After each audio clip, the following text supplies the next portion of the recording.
Oscar Botinelli es el invitado de hoy en Informe Capital. Oscar, bienvenido a TV Ciudad otra vez. ¿Qué tal? ¿Cómo están? ¿Todo bien? Muy bien. Con ganas de hablar de una cantidad de temas, por lo menos de dos grandes grupos de temas que de alguna manera resumimos a continuación. Mañana al presidente Tabaré Vázquez se le practicará una biopsia que unas 2 semanas después permitirá determinar las características del nódulo que se le detectó en el pulmón derecho. Su médico Mario Celarayán afirma que es altamente probable que sea maligno y por ende cancerígeno. Vázquez ya lo había dicho el martes durante la conferencia a la que convocó para hacer público su estado de salud. Aunque no fuera el propósito, el anuncio se convirtió en uno de los hechos políticos más importantes de los últimos tiempos, en un país en el que hace décadas que no se registran problemas de salud presidencial relevantes. ¿Qué significación tienen las complicaciones de salud de un mandatario en la vida política de un país como Uruguay? ¿Cómo evaluar el manejo del asunto realizado por el presidente Vázquez? ¿Hay algún indicio de sus efectos sobre la opinión pública? ¿Qué peso puede tener en la campaña electoral en curso, tanto en la estrategia oficialista como en el tono de las críticas opositoras? Ya lo conversaremos con el politólogo Oscar Botinelli, uno de los directores de la consultora Factum, que tras las elecciones internas del 30 de junio, la semana pasada retomó la difusión de encuestas de intención de voto para las elecciones nacionales del 27 de octubre. Oscar, hablando de, no vamos a hablar solo de la salud del presidente, pero sí, ¿cómo se puede llegar a medir el impacto que puede tener la salud de un presidente, en este caso Vázquez, en un país y sobre todo cuando está en un proceso eleccionario?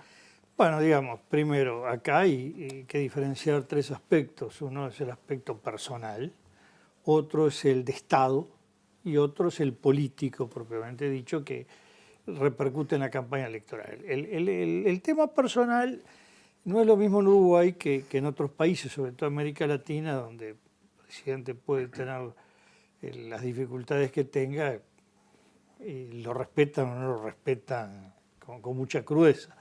Uruguay en general, se vio estos días, se genera una parálisis de que el presidente está al margen de los cuestionamientos, una solidaridad hacia lo personal y un sentido, un poco de solidaridad hacia su persona. Mucho más cuando se da esta circunstancia del anuncio de una posible enfermedad grave a pocos días de la muerte de su esposa, es decir, que es una sucesión de elementos de impacto negativos que afectan elementos sensibles. Del punto de vista de Estado, bueno, Uruguay no tiene una tradición, si analizamos el último siglo, lo que ha habido sí son presidentes con enfermedades cardiovasculares, que a diferencia de la posibilidad de un tumor maligno, es que son un poco más impredecibles, salvo cuando se entra ya en un estadio muy final. Y así, bueno, Jorge Valle tuvo una situación previa a ser elegido en el verano de 1999, que tuvo que ser internado a raíz de un problema cardíaco. Luego tuvimos dos casos de muerte del presidente en ejercicio en forma imprevista, sobre todo el caso en el 6 de diciembre de 1967 del general Óscar Gestido. Y acá viene la discusión. En el momento imprevista, después se supo que había diagnósticos que se habían mantenido reservados. En agosto-septiembre de 1947 la muerte de Tomás Berreta, claro. Ambos en ejercicio del cargo. Después no tenemos ningún antecedente de presidentes de la República. Sí tenemos como jefe de Estado, digamos, el presidente del Consejo Nacional de Gobierno, el ingeniero Luis Anastasio, que va al entierro de Churchill en Londres, frío tremendo, vuelve y tiene un infarto y muere en ejercicio del cargo unos 15 días antes de traspasar la presidencia del Consejo Nacional de Gobierno, que era rotativa anualmente en aquella época. Colegiados blancos en ese momento. Era el segundo colegiado blanco, él muere en febrero de 1965. Son, digamos, en ejercicio del cargo los tres casos que tenemos en más de 100 años, ¿no? Por lo menos de todo el siglo XX, lo que va del XXI, e incluso el final del siglo XIX, porque digo, la muerte en el cargo de Juan Iriarte Borda fue porque fue asesinado, fue un balazo, no tiene que ver con la salud en el sentido del propio organismo, ¿no?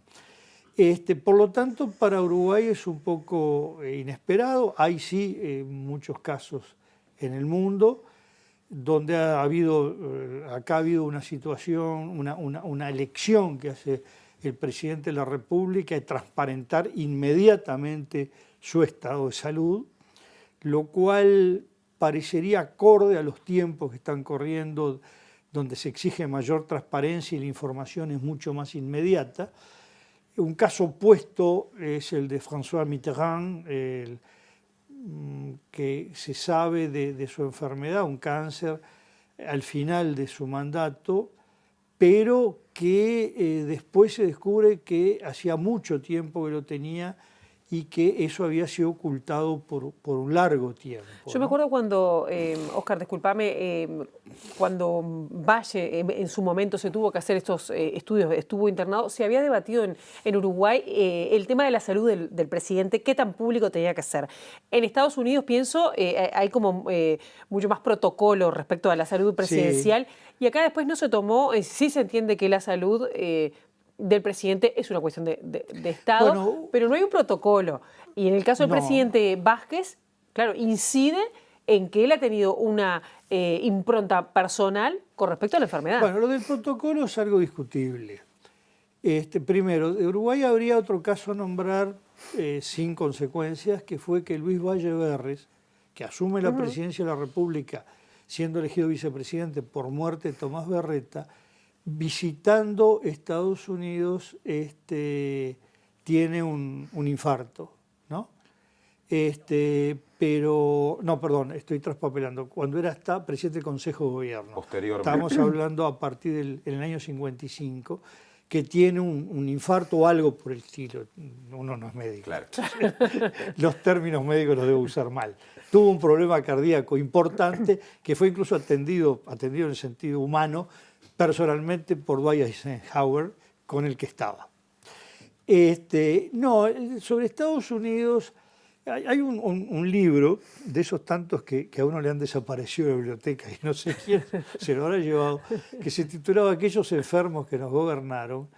Y entre las cosas está cómo se fue ocultando el decaimiento de salud de Franklin Roosevelt, que se justificaba que estaban en plena guerra, era una de las dos potencias principales de los aliados, no se debía dar una imagen de debilidad del presidente, el jefe de Estado, y que en realidad él muere en el cargo antes de terminar la guerra, muere el 12 de abril, la guerra en Europa termina el 8 de mayo y continúa hasta el 15 de agosto en Japón, de 1945, y en realidad Roosevelt, que había sido elegido por cuarta vez consecutiva en noviembre del 44, ya es elegido habiéndose ocultado que estaba en un estado prácticamente terminal, que era de meses, apenas algunos meses, la posibilidad de vida del mismo. Y de John Fitzgerald Kennedy, que se ocultó que él tenía, se llama mal de Addison, que lo sometía a un tratamiento permanente que le daba un bronceado en la piel y que lo justificaban con que tomaba permanentemente sol yendo a Florida, y en realidad era el producto de los tratamientos con cortisona, no sé qué otras cosas, repito, no soy médico, cualquier médico que me corrija, pero que ahí hubo prácticamente un ocultamiento durante su campaña, su elección, porque incluso este mal era de años siendo senador, se ocultó en la campaña electoral, se ocultó en su presidencia. Así que los protocolos de transparencia tienen sus fallas. Ahora, Oscar, viniendo al contexto actual de Uruguay, ¿usted qué valor le asigna al hecho de que el presidente no solo haya elegido transparentar, sino que lo haya hecho en lugar de elegir, por ejemplo, un video en vivo, en una conferencia de prensa? Bueno, primero, acá hay gestos que son decisiones de tipo personal. En definitiva, él está afrontando ante el público y ante sí mismo los riesgos que tiene de enfermedad, siendo una enfermedad de su especialización además, por lo tanto de alguien que puede saber mejor que nadie los riesgos que eso puede significar, y que es decir, bueno, yo comunico lo que tengo, ¿no? Lo cual desde el punto de vista humano, vital, digo, es un acto bastante corajoso, ¿no?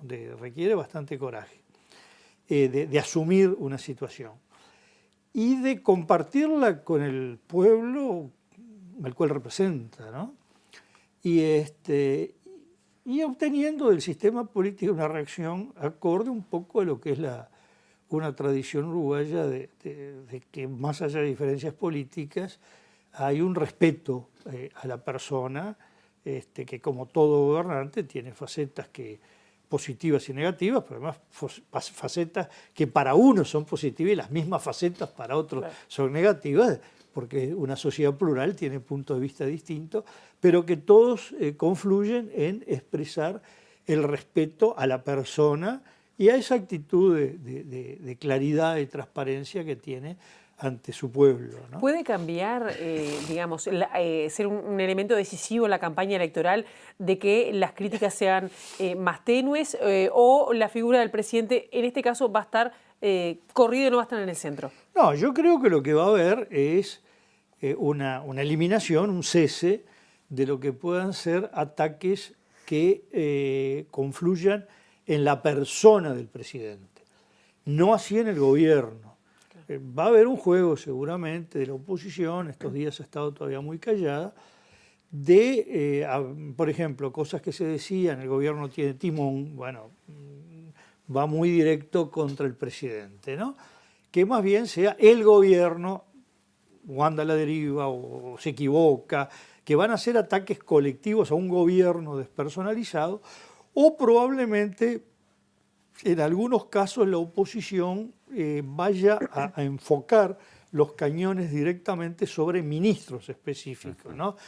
Ministro de Economía o ministro del Interior o Trabajo o Relaciones Exteriores, según el tema que se esté hablando, como que, bueno, hay un presidente diluido al cual se le tiende un manto de protección, pero la responsabilidad se enfoca a los que continúan directamente en la pelea, ¿no? Mucho más cuando se está en una situación de un presidente que está al final de su mandato, ¿no? Es decir, estamos a pocos días de que entre el último semestre del término presidencial y por lo tanto donde lo que importa de la figura del presidente desde el punto de vista del combate político electoral es lo que ha ocurrido de gestión y no lo que vaya a ocurrir de ahora en adelante. Por lo tanto, también es fácil para la oposición respetar a la figura del presidente sin por eso amainar lo que es la crítica política que legítimamente tiene derecho a hacer desde el punto de vista de lo que piensa la oposición. Eso con respecto a la oposición. ¿Qué decir de lo que usted siente puede generar esto en la mirada de la opinión pública a la figura del presidente y a una gestión que no venía teniendo en esas mediciones buenos números? Bueno, probablemente cuando uno hace mediciones hay que tener en cuenta que a veces se divulga una medición de varias y no es lo mismo lo que expresa la gente sobre aprobar una gestión, sobre tener confianza, sobre tener simpatía. A veces es más personal, a veces va más a lo institucional. Seguramente esto va a provocar un aumento de la simpatía hacia el presidente. Puede instantáneamente provocar algún mejoramiento de la valoración de la confianza, porque hay un elemento subjetivo cuando uno concede confianza o retira confianza a alguien, y la gestión puede valorarse puntualmente un poquito mejor, pero no creo que cambie en un mediano plazo, dentro de lo que son los plazos en una campaña electoral que son muy acelerados, ¿no? Creo que sí, que probablemente se disocie un poco más la valoración del presidente respecto a la valoración del gobierno. En el sentido que uno es lo que va a estar más protegido por la sensibilidad de la gente y lo otro, bueno, más sujeto a los juicios positivos, negativos, neutros que tenga cada uno sobre la gestión de un gobierno. Ya que hablamos de mediciones, lo invito ahora a pasar a la campaña, tomando como punto de partida, en este caso, ya que usted nos visita, los números más recientes publicados por Factum, que en una encuesta que se hizo pública la semana pasada, sí, le asignó 37% en la estimación de voto al Frente Amplio, 26% al Partido Nacional, 19% al Partido Colorado, 9% a Cabildo Abierto, 2% al Independiente, 2% al de la Gente, 1% a Unidad Popular, igual que al PERI y que al Partido Verde Animalista, con 2% de personas que estarían votando en blanco o anulado. Como comentario general, ¿qué nos puede decir de este escenario? Bueno, primero es importante marcar un tema de qué quieren decir estos números. En este aspecto, desde el punto de vista técnico, en realidad muchas veces a veces se comparan distintas encuestas y esta no se puede comparar, porque aquí esto es una estimación de voto, que lo que se está presentando es un dibujo como si fuera el resultado final de la elección. Lo que hoy la gente piensa que es el resultado final, cómo sería dando el voto, y por lo tanto cuando se suman todos los números que tú leíste, suman 100. Sí. Entonces no hay indecisos, no, lo que ocurre es que dentro de estos, cuando dice el 37% del Frente Amplio, 26% Partido Nacional, dentro de estos hay gente muy decidida, gente que tiene algunas dudas, y gente que en principio está votando ese partido, pero tiene contradicción, que también piensa la posibilidad de votar a otro. En la duda, hoy se inclina más por pero puede llegar a cambiarlo con bastante rapidez. Por lo tanto, esto no quiere decir que este es un escenario congelado.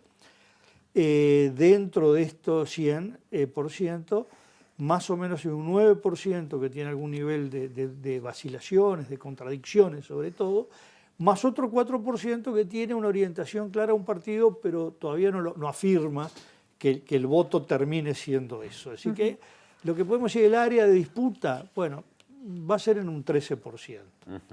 Ahora, esto nos está dando que si esto se mantiene, si este fuera el resultado final, bueno, estamos todavía a 2 meses y una semana de las elecciones nacionales, generales, parlamentarias, es que el Senado estaría compuesto en principio por 4 partidos, ¿no? El Frente Amplio, el Partido Nacional y el Partido Colorado, pero con la entrada del nuevo partido Cabildo Abierto y la salida, en principio, si esto se mantiene, del Partido Independiente. 2 puntos no alcanzan para entrar al Senado. No, el Senado requiere 3 puntos y algo más, ¿no? Habiendo un 2% de voto en blanco anulado, es casi 3,3%. Estamos hablando de 60.000 personas. Un poquito más. El electorado estamos hablando... Por senador, digamos, para tener un poco más de idea para la gente. 2.400.000. Estamos hablando de 70 y pico mil, claro. Casi 80.000 votos cada senador. Con estos números, bueno, el Frente Amplio está más o menos 12, 13 senadores, Partido Nacional 8, 9, el Partido Colorado 6, 7 y Cabildo Abierto en torno a 3. Lo cual nos da que puede o no tener mayoría empate en el Senado. No nos olvidemos que el Frente Amplio hoy no tiene mayoría natural en la Cámara de Senadores, sino empate, y desempata con el vicepresidente de la República elegido en segunda oportunidad un mes después. Claro. Y lo que importa para un partido que pueda después ganar la presidencia es empatar el Senado, porque tiene el desempate al mes siguiente. Y ahí el Frente Amplio queda lejos del empate, y mientras el Partido Nacional y el Partido Colorado están en el borde. Porque cuando vemos, realmente nos podría quedar una banca que puede caer en el Frente Amplio, el Partido Colorado, el Partido Nacional. Si cae el Partido Colorado, el Partido Nacional, sumados sí llegan a los 15 senadores. En el borde unidos. Bueno, el borde, sí, unidos. En el borde unidos el Partido Nacional y el Partido Colorado. En el borde del empate sumando a los dos. Claro. Ninguno, no. Por separado los dos quedan muy lejos. ¿Y esto puede llegar a ser un indicativo, sé que me estoy adelantando, para una segunda vuelta? Bueno, no. A ver, lo que... Porque acá hay una distancia bastante importante. Digo, si se cumple 37%, hay una distancia de más de 10 puntos en principio con el Partido Nacional, pero si sumo Partido Colorado y Partido Nacional en una segunda vuelta... Bueno, hay un problema que es cuando uno quiere analizar científicamente series de datos, como sería esto, 3 balotajes, que es lo que hemos tenido en nuestra historia, no es serie ninguna, ¿no? Tenemos 3 ejemplos. Bueno, otra cosa cuando dice, bueno, en 30 elecciones parlamentarias da estos resultados, pero balotajes son 3. Lo que sí vemos que la elección de 1999, el balotaje del 99 fue el que entra más dentro, digamos, del cuadriculado de la teoría. Bueno, estos 2 partidos se aliaron, sumados, da más o menos cerca del voto al candidato que apoyaron, el otro más o menos suma de otro partido. Acá no es tan claro. Pero ya no fue claro en el 2009 y no fue claro en 2014. Claro. En los 2 casos se observó que la distancia que se produce en el balotaje es mucho mayor que la que se debería suponer según los resultados de octubre. Porque se dio en ambos casos que, bueno, en los 2 fue el que quedó fuera del balotaje, el Partido Colorado, no sumó hacia el candidato del Partido Nacional todos sus votos. Claro. Hubo gente que votó en blanco, que aumentó el voto en blanco en relación a octubre, y gente que votó al candidato del Frente Amplio. A Mujica y a Vázquez. Concretamente a Mujica Astori, claro, y a Vázquez Sendic, a las 2 fórmulas. Entonces, primero, los ejercicios previos que nosotros hacemos, y no los estamos divulgando, nos deja muchas dudas, porque uno hace ejercicio binario, bueno, ¿usted quién prefiere entre Lacalle Pou y Daniel Martínez, entre Ernesto Talvi y Daniel Martínez? Pero resulta que lo que vimos en 2014 y 2009, que lo que uno preguntaba antes de la elección no tenía nada que ver con lo que ocurría, no en el balotaje, en la encuesta siguiente a la elección de octubre. ¿Por qué? No porque estuviera mal el ejercicio, porque la elección de octubre, por un lado, resume un estado de opinión. La gente al votar dice lo que piensa, actúa de acuerdo a lo que piensa, pero eso produce un resultado y ese resultado genera un efecto. Lo vemos con el 30 de junio. Ernesto Talvi, que llega ahí con dudas si podía ganar o no la candidatura al Partido Colorado, es un candidato con un nivel de debilidad que no tiene nada que ver con el nivel de fortaleza que tiene la candidatura Talvi de hoy, ¿no? Es decir, el resultado produjo, y este es el caso más notorio de los 3 candidatos principales, en que el resultado de elección provoca un efecto. Yo diría que también Manini Ríos, que no competía con nadie, era candidato único de su partido, pero el hecho de haber votado compitiendo solo contra sí mismo y sacado 100 veces más de los votos necesarios, pero necesitaba solo 500 para pasar a la fase siguiente y saca 50.000, le dio una potencia que lo posicionó muy bien hacia la etapa actual, ¿no? Entonces, eso mismo vamos a ver en octubre. Cuando se produzca la elección y se vean los votos, se va a ver que eso a su vez genera una imagen que produce un resultado. Estamos cerca de terminar. Quiero comparar números. En la estimación de Factum de voto, de intención de voto de Factum que recién divulgamos, al Frente Amplio se le asigna un 37%. Si no me equivoco, en 1999 pasó a balotaje, al primer balotaje en la historia, con cerca de un 40%. Es decir, hoy está, según los números de Factum, algo por debajo, en términos parecidos, pero por debajo. En realidad, si hacemos bien la comparación, tendríamos que decir que el Frente Amplio pasa al balotaje, visto desde hoy, con el 44%. ¿Por qué? Porque el Frente Amplio de hoy es la suma del Encuentro Progresista Frente Amplio de 1999 y el Nuevo Espacio de 1999. Era un partido aparte. Que era un partido aparte. Sumados los dos, en octubre de 1944 tuvieron el 44%. Claro, en el 99. Perdón, 94, ¿qué dije? 44, nos fuimos más lejos. No, un poquito más lejos. De 1999 tuvieron el 44%. Y hoy es el 37%. ¿A qué iba con la comparación? Para poder redondear. Bueno, la comparación que está 7 puntos más abajo. ¿Es posible pensar en una victoria del oficialismo con estos números actuales? Depende. Yo diría que uno lo ve un poco difícil, pero hay que esperar cómo se termina dando el panorama en octubre. Para empezar, no es lo mismo que los demás partidos, dejemos de lado los 3 que compiten en primera línea, incluyendo de Cabildo Abierto a los más chicos, sumen más un 18%, a que sumen un 12% o sumen un 24%. Es muy distinto cómo queda la pecera para la captura hacia la segunda vuelta. Por eso hay que tener mucho cuidado. Nosotros en 1999 estamos viendo 4 partidos actuando. Y muy en bloque, 2 y 2, porque aunque el Nuevo Espacio oficialmente proclamó la libertad de acción, Rafael Michelini proclamó la adhesión, el voto a la fórmula Vázquez-Nin-Noboa. En cambio ahora estamos con 9 partidos con posibilidad de llegar al Parlamento, que llegarán de repente 5 o los 9. Y eso cambia un poco todo el imaginario de lo que es el escenario del balotaje y las posibilidades que tienen las distintas fórmulas que van al balotaje de capturar electorado suelto, digamos, aunque haya votado a otro partido en la primera vuelta, ¿no? Claro, lo cierto es que esta elección va a ser bien diferente según el resultado a lo que veníamos viviendo en las últimas elecciones, porque de todos modos antes era se podía hablar de una coalición blanco-colorada.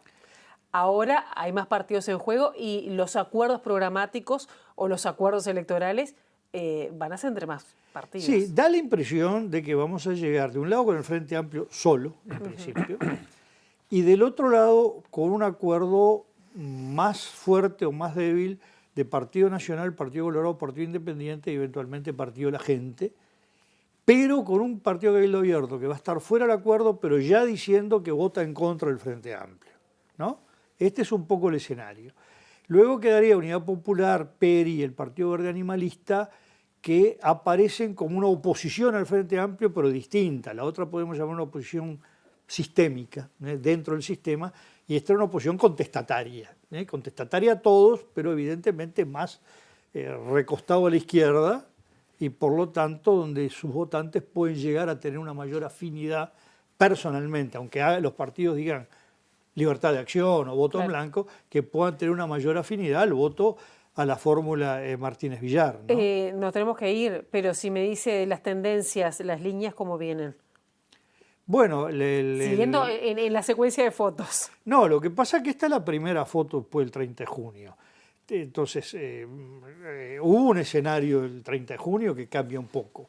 El cambio que se produce es que el Partido Colorado, que ya fue un cambio muy grande del 6-7% que tenía hace un año y poco, al 15% que llegó en las encuestas poco antes a fin de mayo, y bueno, ahora salta el 19%, es decir, es un partido que está ya en una estimación de voto muy por encima del mejor resultado que tuvo después de la caída, ¿no? Claro. Después de la caída que tuvo... Digamos, ¿hizo bien en quejarse porque no lo consideraron en el debate? Bueno, eso es un problema de los debates. Lo pactan, lo aceptan, lo rechazan los que quieren y cada cual tiene su decisión de quejarse o de no quejarse y de invitar o no invitar. Oscar, hablando de invitación, gracias por aceptarla. No, por favor, gracias a ustedes, es un gusto.